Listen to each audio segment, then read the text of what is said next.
And it is Car Con Carne. I'm James Van Osel, and there's no car. It's life under quarantine, life under COVID-19. It's quarantine, Con Carne, and tonight it is brought to us by C&H Financial Services. Go to freeprocessingnow.com. If you own a business, if you're looking for a way to not have to worry about fees on credit and debit cards, this is the solution. C&H Financial Services. Freeprocessingnow.com is where you go for that. I should also mention before we begin, fantastic new Car Con Carne merchandise available on carconcarne.com. Click on new merch right on the top of the page. You can get your hands on the limited edition Quarantine Con Carne t-shirts and the standard appropriate in all situations Car Con Carne t-shirt. My guest tonight, she is haunting, she is driving, she's otherworldly, she is ultimately danceable. She is Fee Lion. Hello, how are you?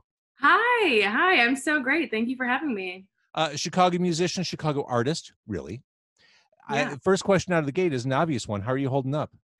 I'm good. Surprisingly, I feel like this is a really good time to just sort of take a step back and reevaluate, take some rest, but also kind of like make plans on how to keep existing and making music in this time. So that's exactly what I've been doing. Yeah, one common question I've been asking artists Yeah. is this a creatively fertile time for you, being quarantined, stuck at home, or is it more about self-care and just kind of figuring out everything else besides the artistic stuff? Yeah, for me, I think this first like sort of initial part of it has really been about self-care. Previous to the quarantine, I was feeling a bit like overworked, sort of, exciting things were happening definitely, but this has been a really good time to sort of take some rest. I got it. And Yeah. you were able to squeeze a show in before everything completely fell apart.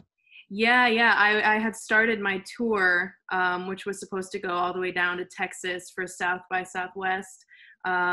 So yeah, we had a Chicago show, a Detroit show, and a Minneapolis show. I want to talk about fashion, which I have no business talking about in any forum whatsoever. I've worn the same hoodie, I think, 5 nights in a row. Yeah, same. It's fine. But if it weren't a quarantine, that would also be true. So that's the real concern. Feline, there you have a look. I mean, you certainly have a style. You have an image.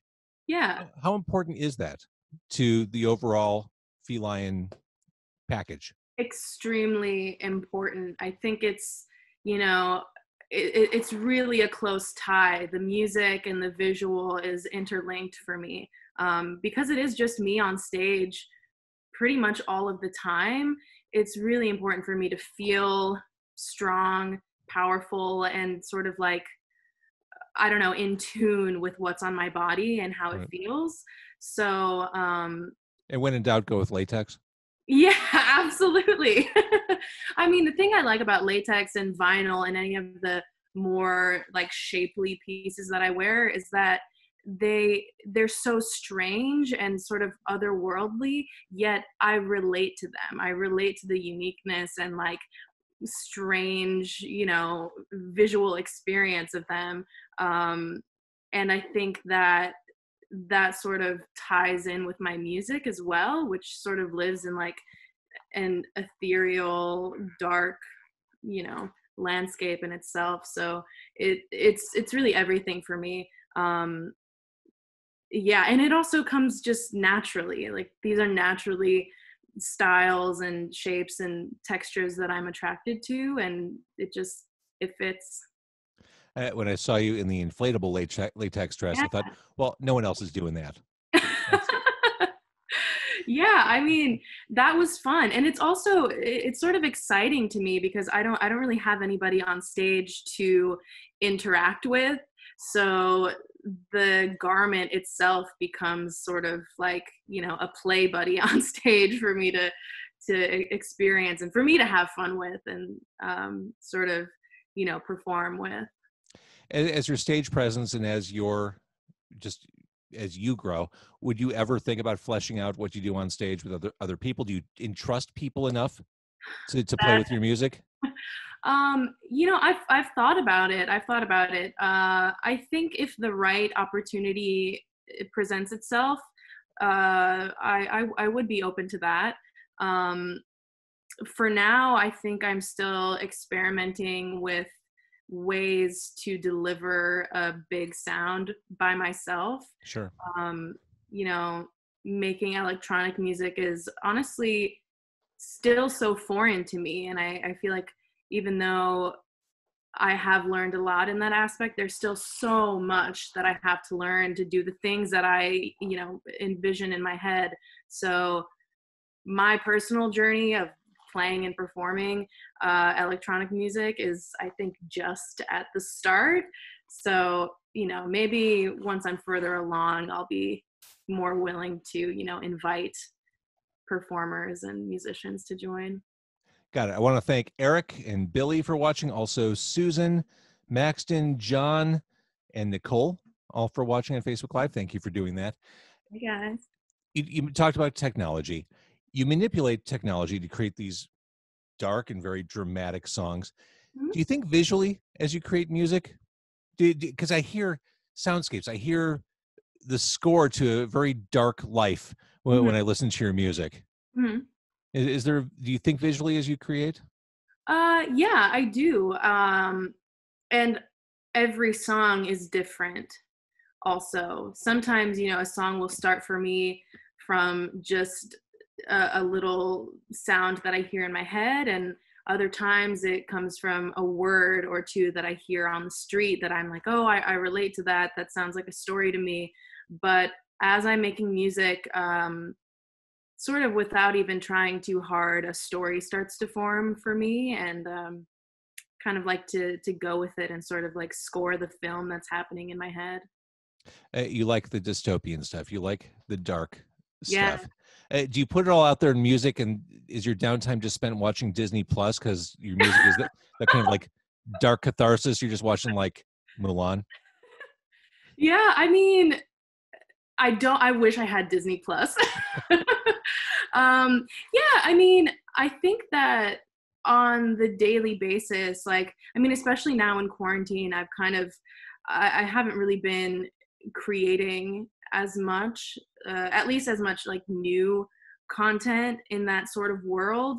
I think it is important for me to have a balance of like something that isn't dark and like emotional and moody, and so I try to stay centered in my daily life. And it's kind of funny because now that I'm talking about it, I'm like, it's not Disney Plus for me, but it is Canyon Flute like music. So if that says anything to you at all, that's sort of how my daily soundscape sounds like. Fair enough. Let's talk a little bit about Baby. Oh yeah, Baby was the last single that I released before quarantine. Also released a music video for that. Yeah, what do you want to know?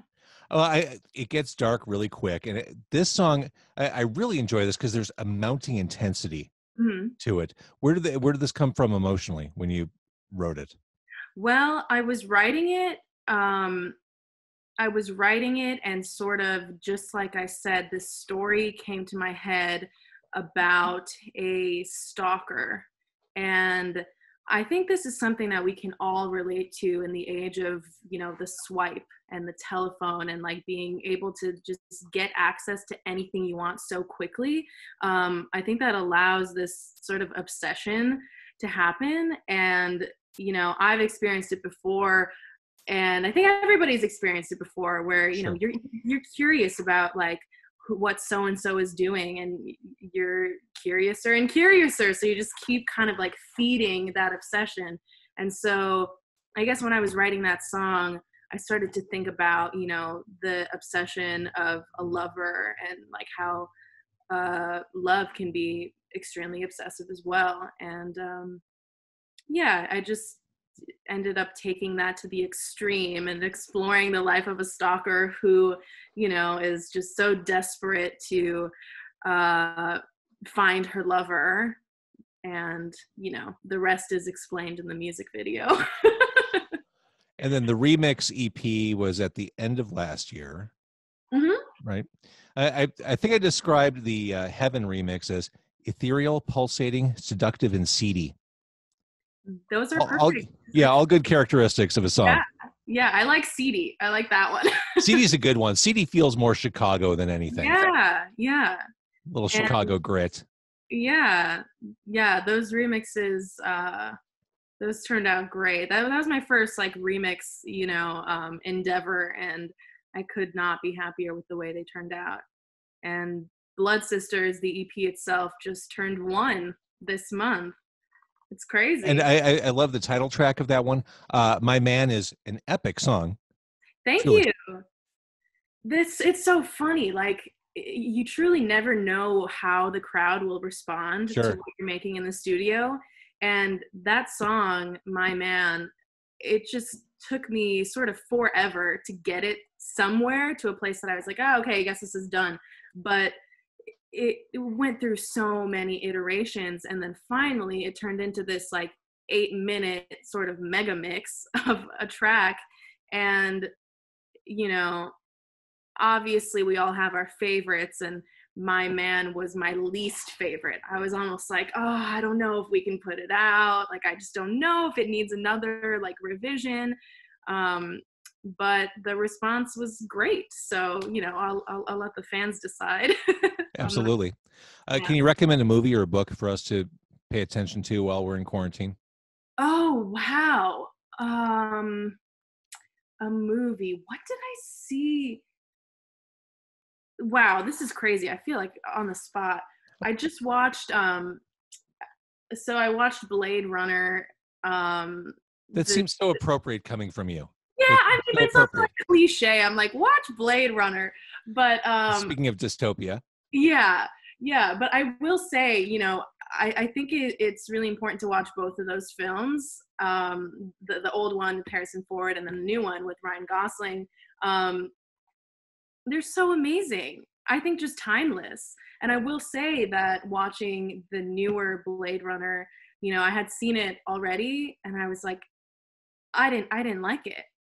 And then rewatching it, I was able to sort of, I guess, relate to it more, since we're going through kind of, something similar. right. Um, so yeah, I don't know. Blade Runner is always great. Always great. So if people want to support you in this downtime when no one's going out, what's the best way to do it? Is it Bandcamp? Is it your website? Yeah, everything. I mean, I have some merch on Bandcamp that is there. There'll be a t-shirt rollout that I think I'll be doing in the next month or so. But Spotify actually launched this new thing where directly from this my Spotify streaming page, you can donate straight to my Cash App. So it's like Oh, wow. Yeah. yeah, it's like a COVID support fund through Spotify. So that's available. Venmo, PayPal. I mean, I've got it all. Cool. All right. So you are a feline. Thank you Yes, for doing this tonight. And at some thank point, you. we'll look to you bringing that solo, mind-blowing experience to a Chicago stage again. Yes, please. I look forward to it. I miss it. Well, thank you for doing this, and I'm going to kill the Facebook Live. Thank you, everybody, for watching there. Thank you so much.